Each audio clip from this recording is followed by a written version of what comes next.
காரைக்காலில் ஆடி மாத கடைசி வெள்ளியன்று வந்த ஆடிப்பூரத்தை முன்னிட்டு பிரசித்தி பெற்ற ஸ்ரீ கைலாயநாத சுவாமி ஆலயத்தில் மூலவர் ஸ்ரீ சுந்தராம்பாளுக்கு சிறப்பு அபிஷேக ஆராதனை நடைபெற்றது. வீதி உலாவில் ஏராளமான பக்தர்கள் பங்கேற்று சுவாமியை தரிசனம் செய்தனர்.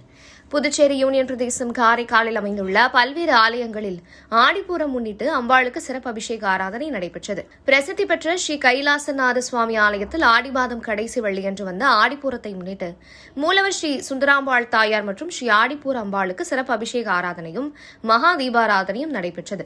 மூலவர் ஸ்ரீ சுந்தராம்பாள் தாயாருக்கு முகத்தில் சந்தனக்காப்பு மற்றும் பல வண்ண வளையல்கள் கொண்டு அலங்காரம் செய்வித்து சகசரநாம அர்ச்சனையும் மகா தீபாராதனையும் நடைபெற்றது. தொடர்ந்து ஆடிப்பூர் அம்மன் உற்சவருக்கு பல வண்ண வளையல்கள் மற்றும் வண்ண மலர்களால் அலங்கரிக்கப்பட்டு பூரங்கழிந்து மகா தீபாராதனை நடைபெற்றது. தொடர்ந்து ஆடிப்பூர் அம்பாள் மின் விளக்குகளால் அலங்கரித்த தேரினில் எழுந்தருளி வீதி உலா வந்து பக்தர்களுக்கு அருள் பாலித்தார்.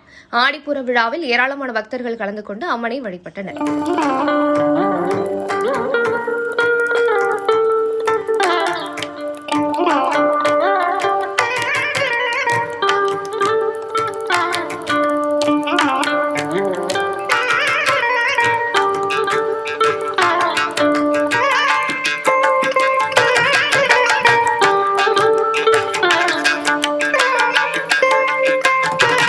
இதேபோல் ஆடிப்பூரத்தை முன்னிட்டு ஸ்ரீ காரைக்கால் அம்மையார் ஆலயத்தில் மூலவர் ஸ்ரீ காரைக்கால் அம்மையாருக்கு பல வண்ண வளையல்களால் அலங்கரிக்கப்பட்டு தீபாராதனை நடைபெற்றது.